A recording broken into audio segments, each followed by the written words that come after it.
झणझणीत वांग्याचे भरीत कसे करायचे ते बघूया। यामध्ये मी एक सिक्रेट पदार्थ घातलेला आहे, त्यामुळे वांग्याला खूप छान वास येतो आणि याची टेस्ट पण खूप छान लागते। त्यामुळे व्हिडिओ शेवटपर्यंत नक्की बघा आणि अशा सिंपल रेसिपी बघण्यासाठी चॅनलला नक्की सबस्क्राईब करा। चला तर मग रेसिपीला सुरुवात करूया।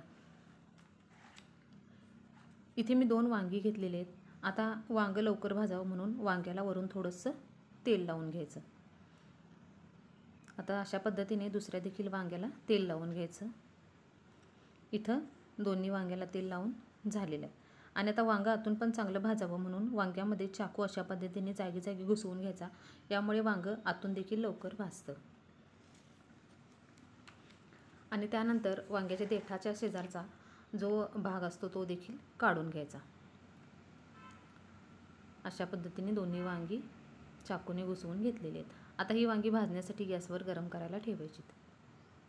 इथं मी जाळी ठेवलेली आहे बर्नरवर। तुमच्याकडे जाळी नसेल तर तुम्ही डायरेक्ट बर्नरवर ठेवू शकता आणि साधारण 1-1 मिनिटांनी अशी अलटी पलटी करून वांगी चांगली भाजून घ्यायची।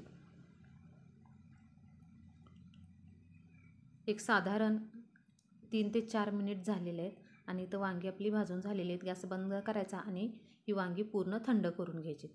आता पूर्ण थंड झाल्यानंतर याच्या वरच्या साली काढून घ्यायच्या। पूर्ण वांग थंड केल्यानंतरच साली काढा।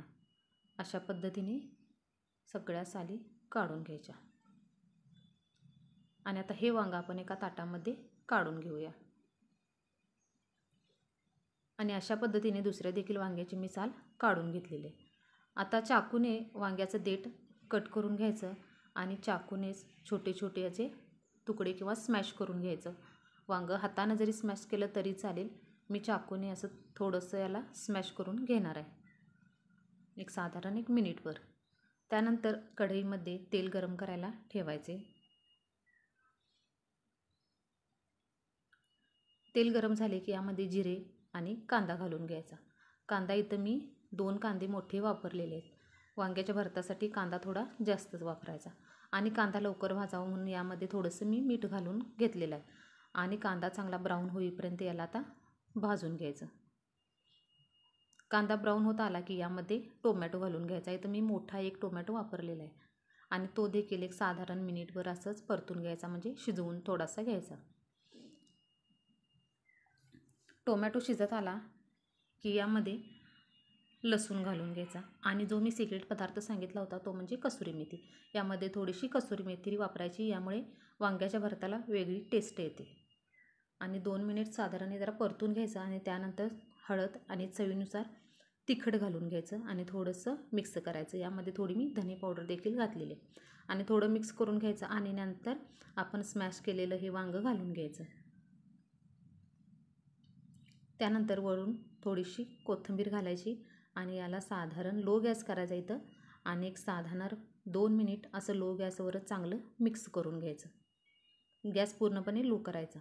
1-2 मिनिट झाले की याला झाकण ठेवायचं आणि याला 1 मिनिटभर वाफ देऊन घ्यायची। 1 मिनिटभराने झाकण काढायचं आणि पुन्हा याला असंच एक थोडासा अर्धा मिनिट चांगलं मिक्स करून घ्यायचं।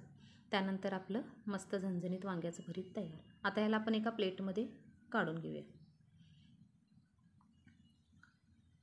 आणि कसुरी मेथी घालून भरीत नक्की ट्राय करा। याला एक वेगळा वास आणि फ्लेवर पण खूप छान येतो। वरून अशी थोडीशी कोथिंबीर घालूया।